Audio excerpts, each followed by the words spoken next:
It's Saturday morning, you're in pain. You have pain on the second to last tooth on the bottom right. You are in pain. You can't even think straight. You feel like you have pain going to your ear, pain going down your neck. You're in pain. You're like, oh my gosh, why am I in so much pain? What do I do? You take a few ibuprofen. You feel better, but it's not really touching it. And there's a dentist that you go to regularly. So you schedule an appointment with them to be seen first thing in the morning on Monday because they're closed on Saturday. So you go on Monday and you tell them, Doc, I'm in pain. I don't know what to do. I'm in pain. What should I do? Um, and the dentist says, well, usually when you have a toothache, that means that you need to have a root canal done or you need to pull the tooth. And you say, just do whatever the insurance will cover or whatever is the cheapest. Before you let an insurance company dictate your oral health or health, do understand what comes into play whenever you have to pull the tooth or do a root canal. The cheapest option will always be to pull the tooth whenever you have a toothache, always. But when it comes to replacing that tooth in the future, and I'll explain why that's important. Whenever it's important to replace that tooth in the future, you're gonna feel that you are spending so much money. You're gonna be spending so much money to replace that tooth as far as implant, bridge, or partial denture. And most people nowadays they want implants, which is the screw that goes in the bone to replicate the root of the tooth and then put a crown on top of it. It can go from $5,000 to $8,000 depending on where you are. Again, whenever you have a toothache, don't just rush into pulling the tooth. Hear the options and ask questions. I have for over a decade treated patients in pain. I was working at an urgent dental care and I treated patients in pain. And they'll come to me in pain and say like, just pull the tooth, or I'm in pain, or just do the cheapest option, just do whatever the insurance will cover. And I would educate them. And it's not to make them change their mind, but really to make them understand what was happening. So whenever you have a toothache, again, that means that the nerve is inflamed and the nerve needs to be removed, which is what we call a root canal, or the whole tooth has to be removed, which is what we call an extraction. And for the root canal, we go through the to the tooth, of course, the top of the tooth. Usually for the back teeth, we'll go to the top of the tooth, and then we remove any cavity that might be there or any existing deep filling, and then we go ahead and remove the nerve. And then we don't want to keep the space open, so we go ahead and fill the space. So think of the root canal like a filling for your root, okay? And after that is done for back tooth, we always want to put a crown because back teeth can become very brittle after a root canal, sorry. So we want to go ahead and put a crown on top of that, on top of those teeth. And that's something that can be done at one visit. Sometimes it takes 2 visits. Again, to go back, if you're in pain, rushing to pull the tooth comes with consequences, I should say. Think of teeth like bodies. Teeth like to touch each other. So see, I'm talking, teeth like to touch each other whenever you're chewing, whenever you're pretty much even your mouth is at rest. Your teeth like to touch each other. They like to meet each other. So let's say that if you have a tooth on the bottom left that is causing pain and you say pull that tooth, and then the dentist goes ahead and pulls that tooth, the neighboring teeth, the adjacent teeth, the tooth behind and front opposing, they are gonna start moving. They're gonna say, where's my buddy? We used to hang out. I used to help chew. What's going on? Where did you go?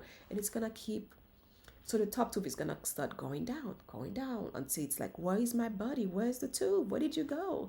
And that happens until it pretty much meets your gums. And of course, for that to happen, what happens? Bone loss occurs as well, meaning those teeth become even looser. That does not happen overnight. Oh, but it does happen. It happens. And if you've had a tooth pulled, look at an X-ray. Have a dentist show you an X-ray, and you will see that and you have no replacement underneath it. You would see that the tooth is starting to gradually drift or gradually supra-erupt, gradually start going down. So it's very important to understand that once that tooth is out, once one tooth is out, the whole mouth is affected. your bite start changing, and then you might start having issues like periodontal disease. You might have, again, bone loss, which is periodontal disease, where all the teeth will need to be pulled. So it's pretty much, uh, what's the expression, opening a Pandora box, or whatever the expression is. So be very mindful that whenever you want to pull the tooth and you do not want to replace it right away, that a lot of things are going to happen, a lot of changes are going to happen to your mouth that you have to be ready for. And again, don't jump into, oh, I'll just go with the cheapest option, or I'll just go with whatever the insurance covers.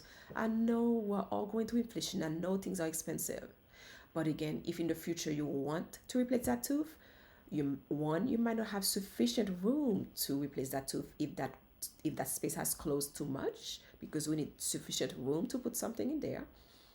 Or sometimes it becomes even more costly. Again, for implants, depending on where you live, it can go from 5 to 8,000. That's what it was up north in New England. In other parts of the country, it might be closer to 3,000.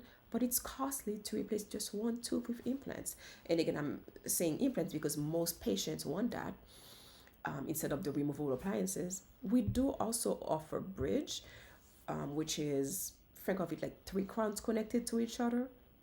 So what we drill the adjacent teeth to be able to replace the middle tooth that was pulled.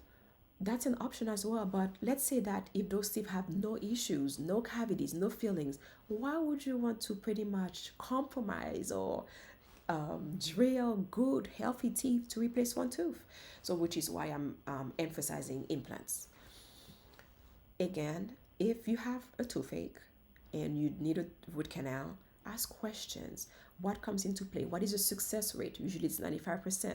There's still a 5% chance where the root canal might not work. And that's for everything in medicine, really, where there's not everything is 100% success rate. But you can ask questions. Can the tooth become reinfected? Can you have pain again? Those are questions that you have to ask. And even extractions, if the roots are in the sinus or in the roots are close to the nerve, what complications can happen? It's so important to understand what is happening in your mouth and what can happen with it. And I like to see implants almost like a last resort. And the reason why is because we can have issues with implants as well. Implants can have issues. You can have inflammation around it. A lot of issues with implants as well. They can become loose. So it's important to not think that, oh, I'm going to pull my teeth and get implants. Remember that if you want an implant, most likely, or that if you if that's really what you want, it's gonna be very hard for you to go and really enjoy or be happy with a removable appliance. Okay, again, don't rush into pulling the tooth. Maybe even do the root canal to try and save the tooth for as long as you can, because again, there's nothing like your own tooth. To me, there's nothing like your own tooth. And again, if you have a root canal done, you on the back tooth, you always want to put a crown on that tooth.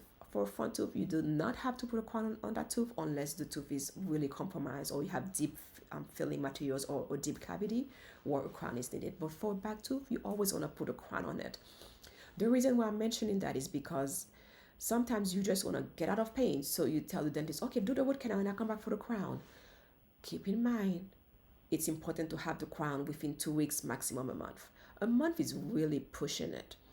And the reason why I'm saying that is that I have seen patients get a root canal done and not get a crown. They get a root canal done on the back tooth and they do not get a crown. And then before you know it, the tooth breaks, it cracks, and it has to be pulled. Just yesterday, I saw a patient. She had a root canal done, I believe, last year, 2025. She had a root canal done last year and she was not able to do the crown. I'm not sure why. For some reason, she didn't put the crown on the tooth. And she came to me saying that the tooth broke pretty much the gum line and had to be pulled. So it's almost money wasted because the second part of the procedure wasn't done. Yes, she was out of pain for a long time, but again, now she has to pull the tooth and not able to afford the replacement. And she told me that she's not able to afford the replacement, but again, it would have helped if she had done the root canal and the crown. Even a temporary crown would have helped a little bit. Again, do not let an insurance company who knows nothing about you to decide what is best for your health, for your oral health. No, ask questions. And again, I'm coming here debunking myths, educating you on all things oral care so that you can make the best decision for your life.